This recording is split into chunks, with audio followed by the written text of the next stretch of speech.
Tonight, a nation holds its breath. The numbers that could mean an interest rate cut. We cross to Canberra. Israel and Hezbollah exchange fire. Fears the violence in the Middle East is about to spread in earnest.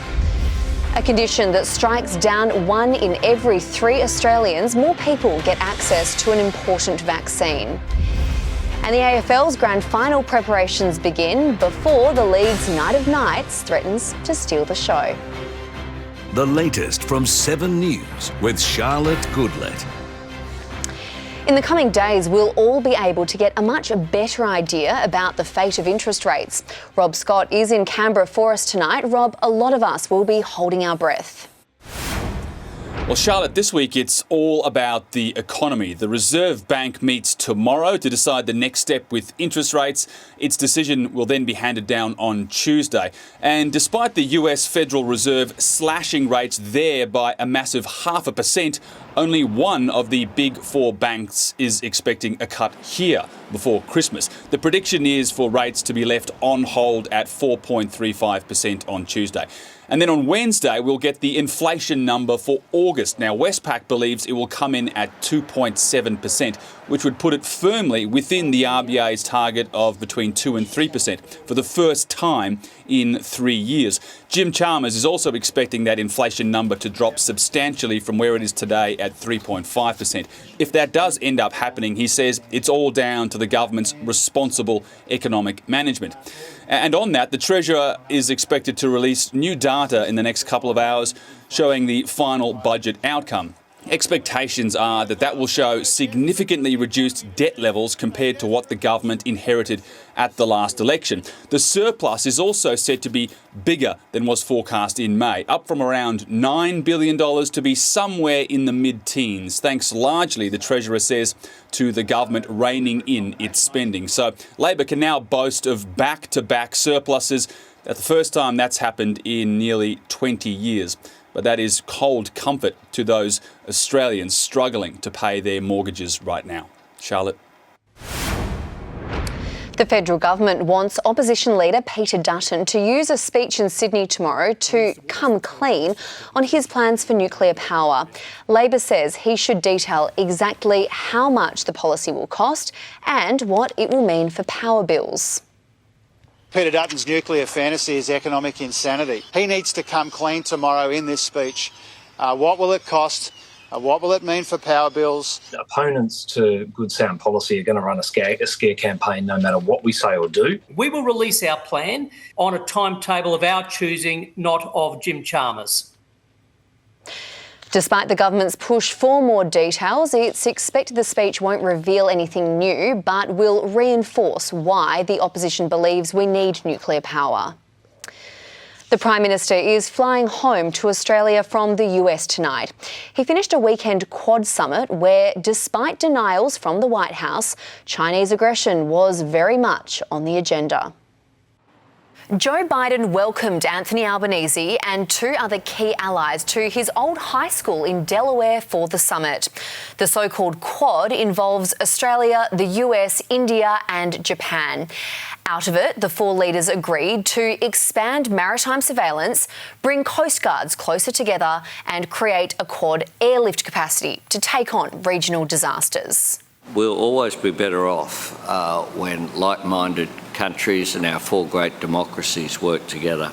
But there was a clear focus on China's aggression. It was underlined in this hot mic moment, the president apparently unaware he was being recorded.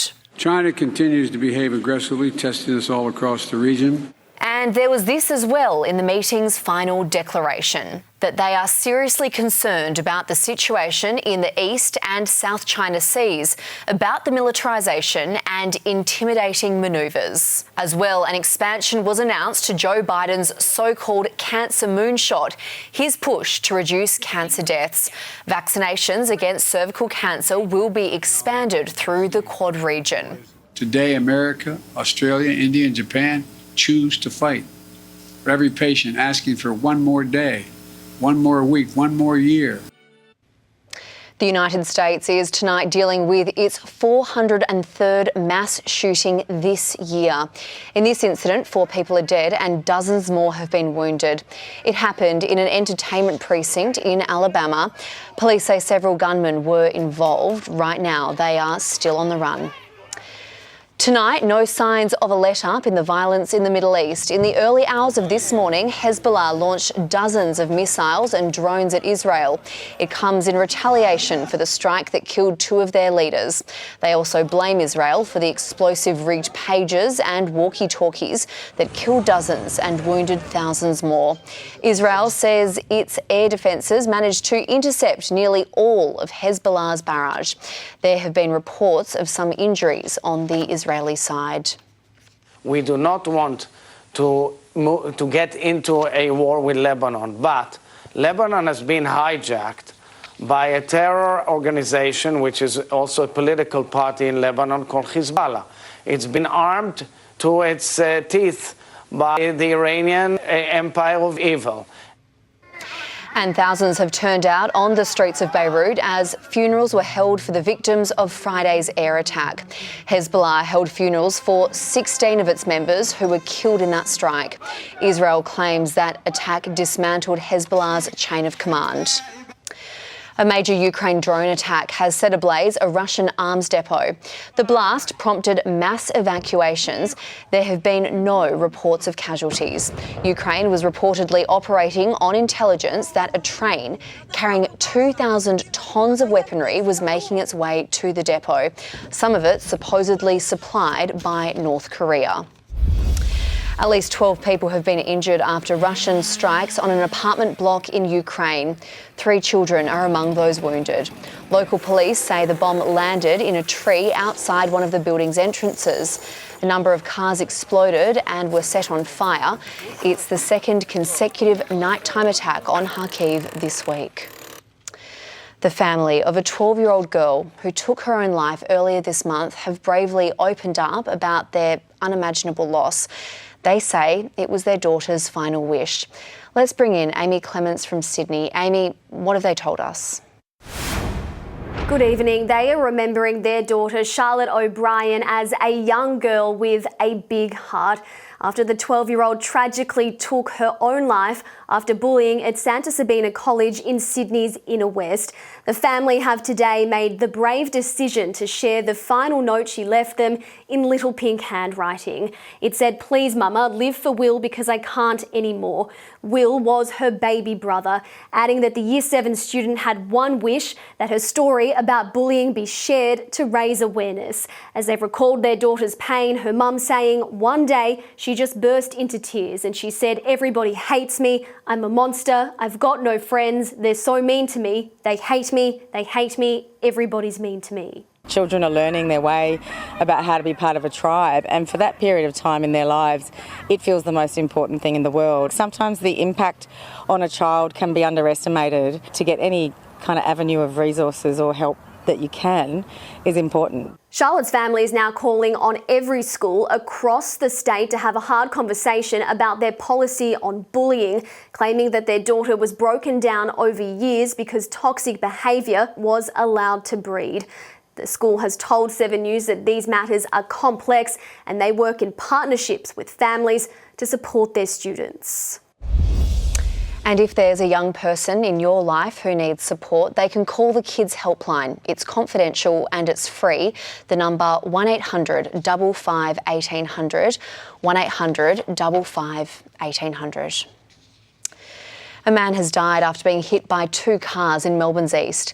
It happened at an intersection in Croydon. The pedestrian died at the scene and hasn't been identified.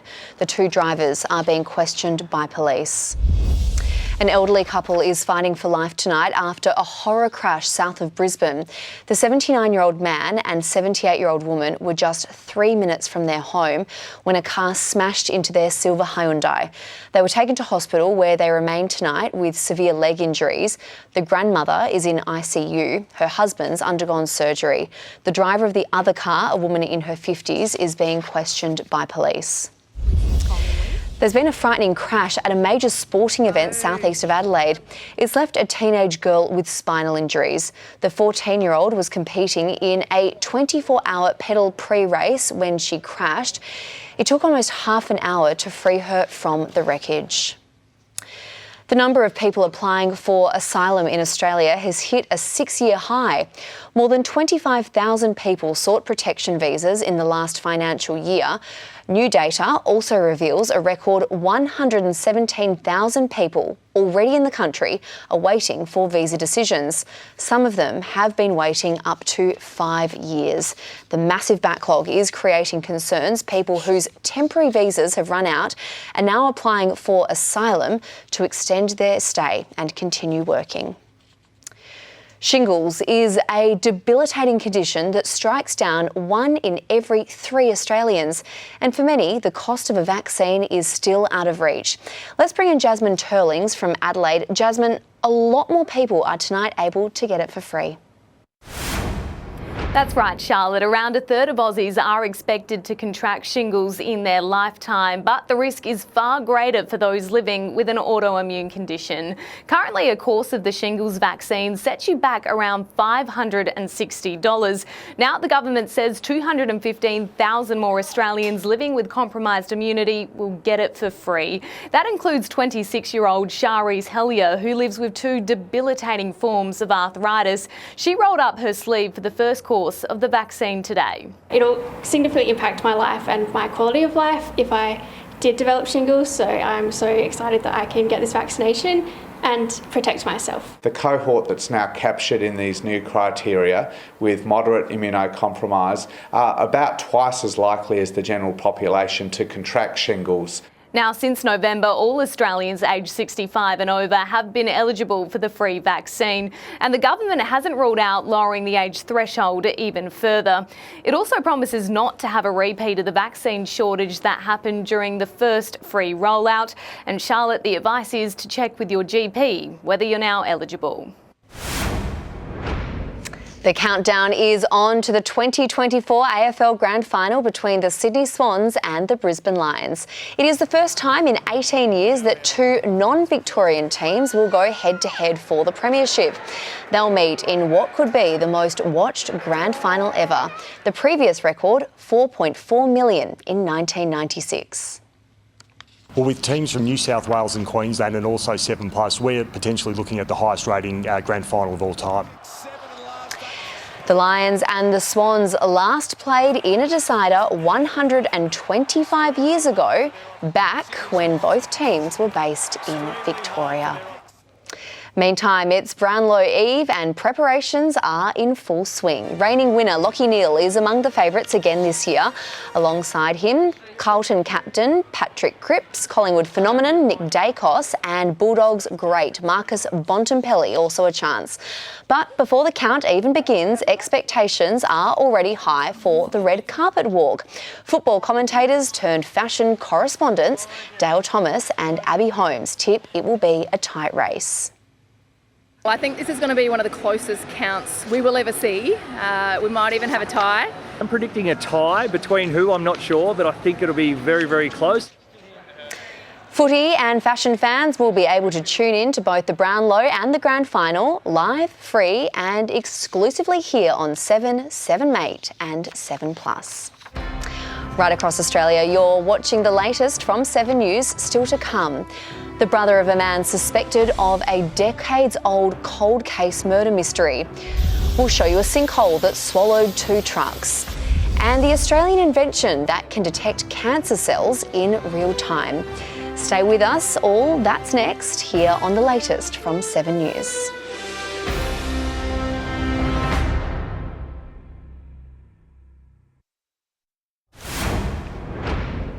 A Gold Coast family has run for their lives after their home burst into flames overnight. Neighbours described the blaze as being like a fireball. The roof collapsed before firefighters got there. Locals say the house went up so quickly, it's a miracle everyone survived. Firefighters in Sydney have spent the day working to put out a blaze that jumped containment lines. It happened during a hazard reduction burn on Sydney's northern beaches. Crews were back burning today. They're expected to stay on site for the next few days. The brother of a man suspected of one of Melbourne's most chilling cold case mysteries says he's been shocked by the news. Geordie Wright is in Melbourne for us tonight. Geordie, we now know who's being held over the Easy Street killings. Charlotte Perry Carumbulas is suspected of a gruesome double homicide that's gone unsolved for almost 50 years. The infamous Easy Street murder mystery. The 65-year-old now in an Italian jail. 7 News spoke to his brother today. He said he was shocked by the arrest and claims his brother is innocent. Well, just numb. Definitely don't think he's capable of doing anything like that. If he was going to hide too, he wouldn't have stayed here for 40 years plus after that. You know what I mean? He would have left 6 months, 2 years, 1 year, whatever. Police will allege Mr. Carumbulas raped and stabbed Susan Armstrong 28 times and slashed Susan Bartlett more than 50 times inside their Collingwood home in 1977. The only survivor, Ms. Armstrong's 16-month-old son. Mr. Carumbulas was just 17 years old at the time and a student at Collingwood High, the same school where Susan Bartlett was a teacher. He also lived 3 streets away. A DNA sample from a relative of the suspect in 2017 was said to match evidence from the crime scene, but before police could make their arrest, Mr. Carumbulas travelled overseas, protected by Greek law for the past 7 years. He was finally caught at Rome Airport last week. Detectives have 45 days to prepare a brief of evidence in Italian for a court in Rome before the suspect could be extradited back to Melbourne to face charges of murder and rape. Charlotte. Spain has been hit by flash floods after torrential rain drenched parts of the country. Authorities say the region has been experiencing unusually heavy falls. The rising waters have swamped streets and tunnels. Meanwhile, in South Korea, a huge sinkhole has opened up following heavy rain. The 10-metre deep hole swallowed 2 trucks on a busy street. It sent locals running from their homes. No one was hurt. More than 200 millimetres fell within hours in some areas. It was on and now it's off again. Donald Trump says he doesn't want a second debate with Kamala Harris. The Vice President has accepted CNN's invitation for an October 23 debate. Donald Trump says that date is too close to the election. Renters in New South Wales can now use a new tool to help them work out if what they're being asked to pay is fair. Rent Check is a website from the state government that compares prices across suburbs. It uses bond data rather than advertised rents to make sure prospective tenants aren't being ripped off. A Melbourne doctor has come up with a revolutionary device to detect individual cancer cells in real time. This tiny wand is a handheld 3D microscope. It's 1,000 times more powerful than a CT scan. It pinpoints individual cells inside the body. With our technology, we can see tumour cells in real time, and of course we can pick off those cells in real time. And that's an ability that currently doctors don't have. I think it's mind-blowing. That's what I think. We would be saving lives by seeing remaining cancer cells and catching everything early. A world-first trial is due to start in Melbourne. 2 surgeons will use the device on about 50 breast cancer patients. Still to come, your national weather forecast. Then, the Australian man who's broken a 50-year record. Our final frames are next. Stay with us. You're watching the latest from 7 News.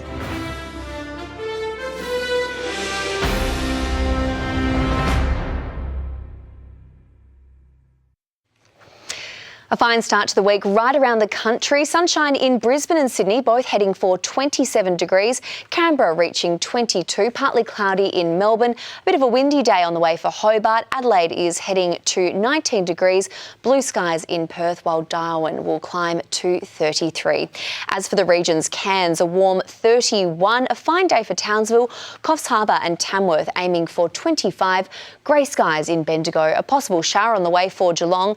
Bunbury is set to reach 20 degrees, while Katherine will be sunny and 38.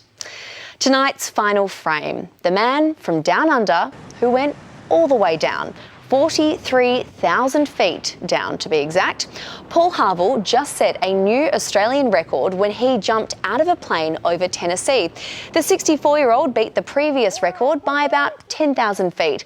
It stood since 1972. Now, Paul has some other relaxing hobbies. He's climbed Mount Everest, he likes to scuba dive in Antarctica, but tonight we're celebrating his 3 minutes in freefall that's landed him in our final frames. Thank you for your company. From the team that is The Latest, I'm Charlotte Goodlet. Good night. The 7 News app will give you the news you want. Download now.